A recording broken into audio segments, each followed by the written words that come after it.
the Botswana Combination Prevention Project, which is known as BCPP, is a PEPFAR-funded trial in Botswana, and it is a tripartite partnership, which is the Botswana Harvard AIDS Institute, Center for Disease Control in Atlanta, and the Ministry of Health.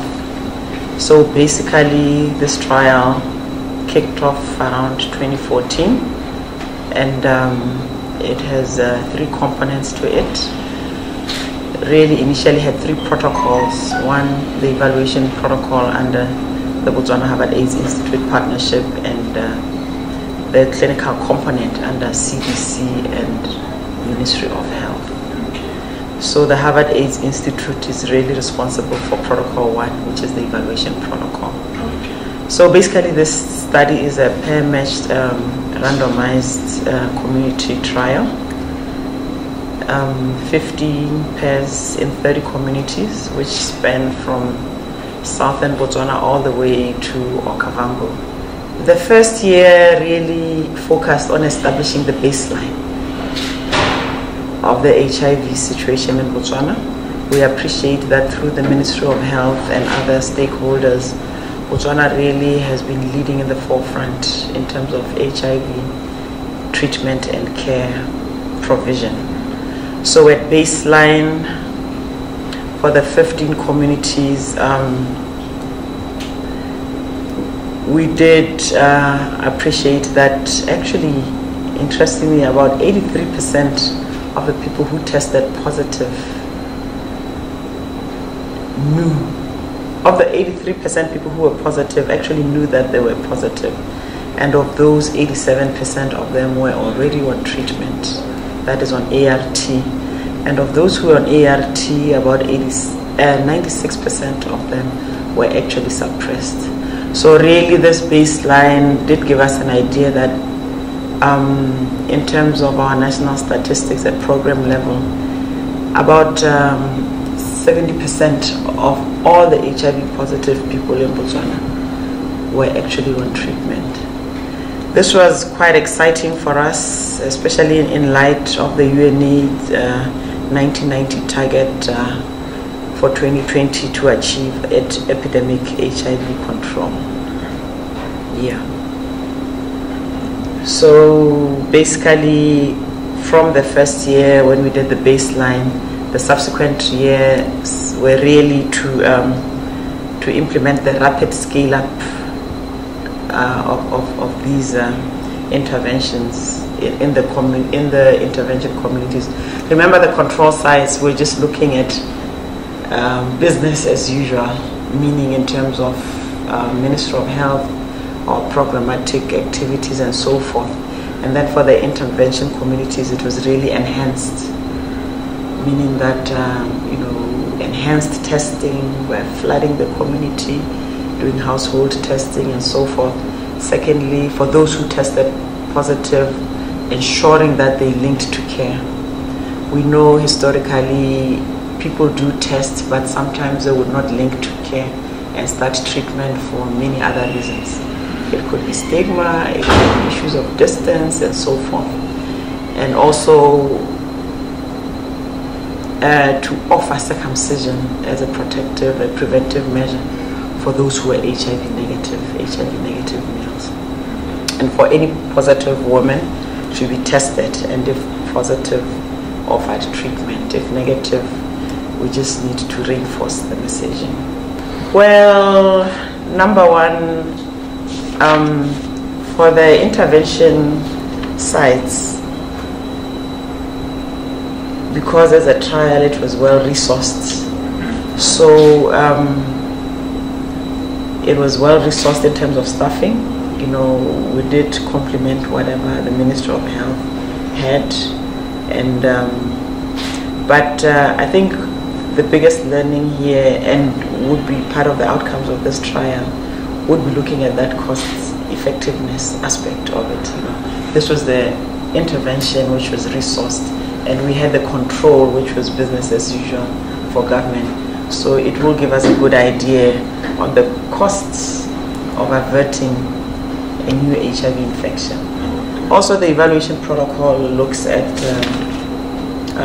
incidents, HIV incidents, to say in those communities where this enhanced package was implemented, testing, treatment, linkage, circumcision, PMTCT, are we seeing reduced HIV incident rates?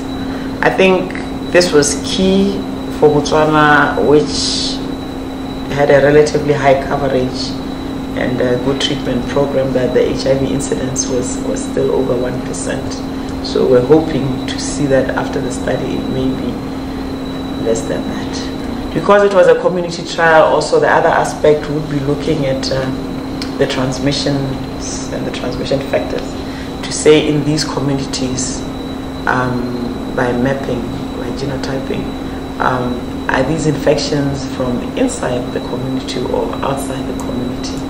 You know, we are very mobile people, but some communities are very secluded, but it would give a good indication. So basically remember that when the study started for the evaluation protocol in these 30 communities, we were doing household surveys for 20% in each community of randomly selected households, for which we did offer testing, you know, referred them for treatment, for linkage, for circumcision, and also for PMTCT services. And at the clinic, our partners, CDC and Ministry of Health, implemented the treatment aspect. You know, because of the way this trial was structured, the first, we did have a very active community engagement working group, which visited all the affected communities,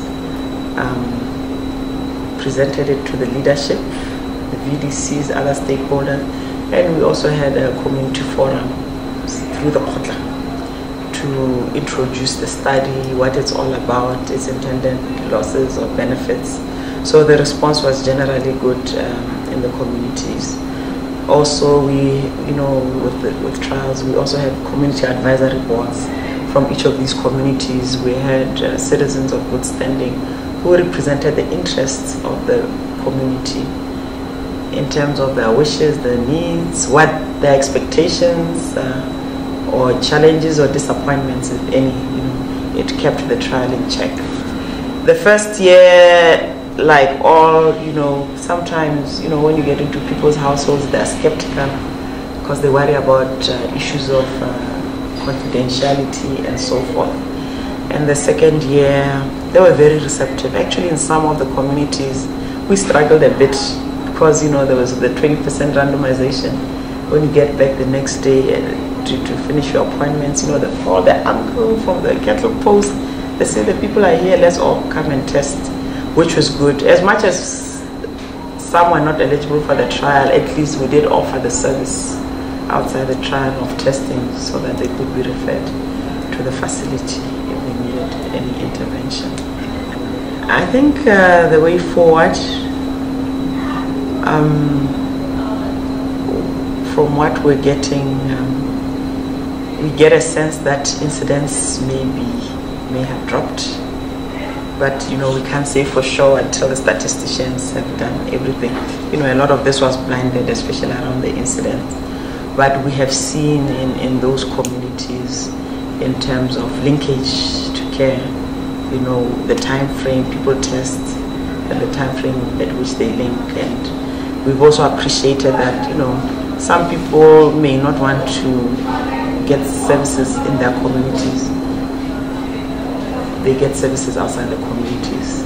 For us, it's okay. We're happy for the fact that they tested and they're on treatment. So I think initially for the study, we had sort of hoped that everybody in that community would get services from there. So it put the statistics off a little bit.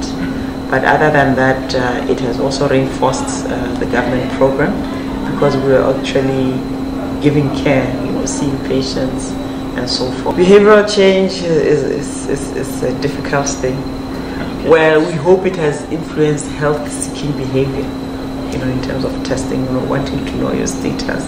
For behavior, we were not focused largely on the behavioral aspects, even though some issues came out of it, but we're yet to see those statistics. Yeah. I think the costing aspect also is very important for government moving forward.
Yeah.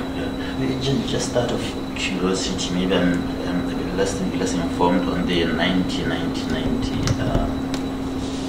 initiative. And what are the chances of that part of the project backfiring? I mean, people, once they get enrolled on ARVs, I mean, that's a lifetime. So, I mean, what are the chances of maybe in case you run out of the medication, and are they not going to get sort of relapse? Well, in terms of the 1990, basically it's saying of all people who are HIV positive, 90% at least should know that they are positive. They should know their status. That is to say, the first tenet is to really focus on testing. You know, that is why we're doing it in the community, in health facilities, in the homesteads. The second 90 is to say, of those who know their status, 90% should actually be on treatment. But of course, we would want 100% to be on treatment, but I guess we're just being realistic. Oh, yeah. And of those who are on treatment, 90% of them should be virally suppressed. Remember, in Botswana, we use a viral load suppression count of 400. The whole idea being that, you know, the lower the viral load, the lower the chances of transmission in the communities. So you want to have everybody virally suppressed to minimize that. Okay. Yeah. So you were asking what the challenges may be. Of course, one, with the move to treat all, a lot of people are healthy, like me, and you get tested, you're positive, you get on treatment. Maybe the appreciation for the drugs may be different, you know. We see that in other chronic illnesses, diabetes, hypertension. People don't take drugs because they feel good. You know, they've never been sick. You just told you're hypertensive, take your medication. The same, but we're yet to evaluate on that. The same, we keep a very close eye on, hence the counseling, the making sure people are linked in care. Unlike in the past, you got on treatment, life-saving treatment, when you were symptomatically ill and so forth, but now we've moved past that cohort. Secondly, this is a very expensive program. It's a lifelong program. And, you know, in our healthcare system, government funds 100% of patient care. So also in terms of planning, you know, this is to say we have to look into issues of sustainability. How is government going to sustain all these patients on treatment? You know, or other ways of cost recovery or God knows what. But it is a big headache, and it continues to be a big headache for the ministry because you cannot stop. Once you've started, it's a lifelong issue. Of course. It's a lifelong issue. The other, you know, the HIV programs have been well funded in this country. We've learned a lot in terms of systems improvement and so forth. So now the push is for integrated care, you know, instead of having these silo programs, HIV, other illnesses integrated. And also for such programs to take the learnings from the HIV program in terms of planning, costing, procurement, because it's actually one of the very few programs in country that, you know, until late we'd never had drug outages. You know, there was never an issue of there's no money for this. There's one program that the ministry had taken seriously.